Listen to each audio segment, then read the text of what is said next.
Welcome to Business with Louis, the show where we explore the fascinating world of entrepreneurship and business concepts. Today we're going to dive into a crucial topic that affects us all: loss aversion. This powerful psychological phenomenon can make or break our decision-making processes, and it's essential to understand how it works. So, what is loss aversion? In simple terms, loss aversion refers to the tendency for people to prefer avoiding losses over acquiring gain.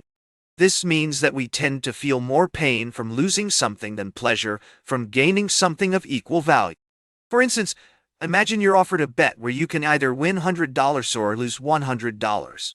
Most people would rather not take the bet, even though the potential gain is the same as the potential loss.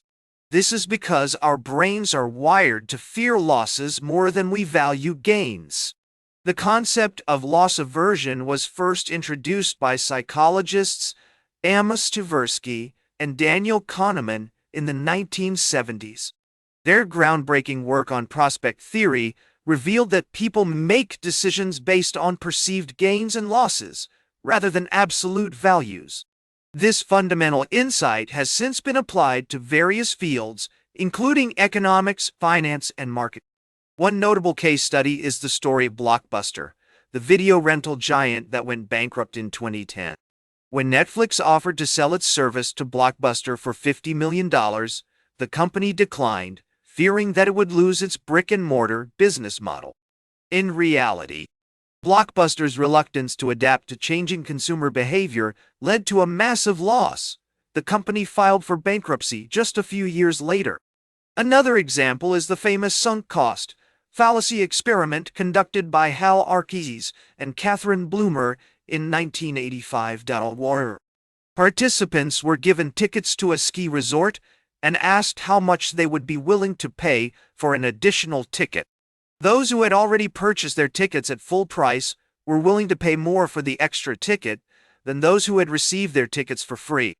This demonstrates how our fear of losses can lead us to make irrational decisions, such as throwing good money after bad. So, how can you apply the concept of loss aversion in your own business or career?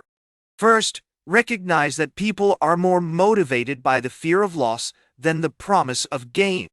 When framing a product or service, emphasize what customers might lose if they don't take action. For example, don't miss out on this limited time offer or avoid losing valuable time and money by investing in our solution.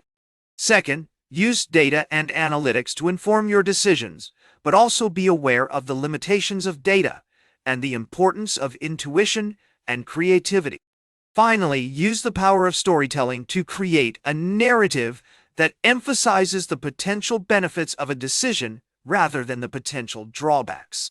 In addition to these strategies, you can also leverage the concept of mental accounting to your advantage. Mental accounting refers to the way we tend to separate our finances into different mental accounts, such as a savings account or an investment account. By separating your finances in this way, you can create a sense of safety and security, which can help to mitigate the fear of loss. Research has also shown that loss aversion can be influenced by cultural and social factors. For instance, some cultures may place a greater emphasis on avoiding losses than others.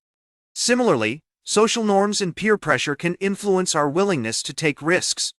By being aware of these factors, you can create an environment that encourages calculated risk-taking and innovation. In conclusion, loss aversion is a powerful concept that can help us understand human behavior in business. By recognizing how our brains respond to gains and losses, we can create more effective decision-making frameworks and avoid common pitfalls like the sunk cost fallacy or the endowment effect. As my experience with market cycles has taught me, understanding loss aversion is crucial for making informed investment decisions and avoiding costly mistakes. That's it for today's Business with Louis. Be sure to like, share, and subscribe. And remember, every great business starts with action. Make your next move count.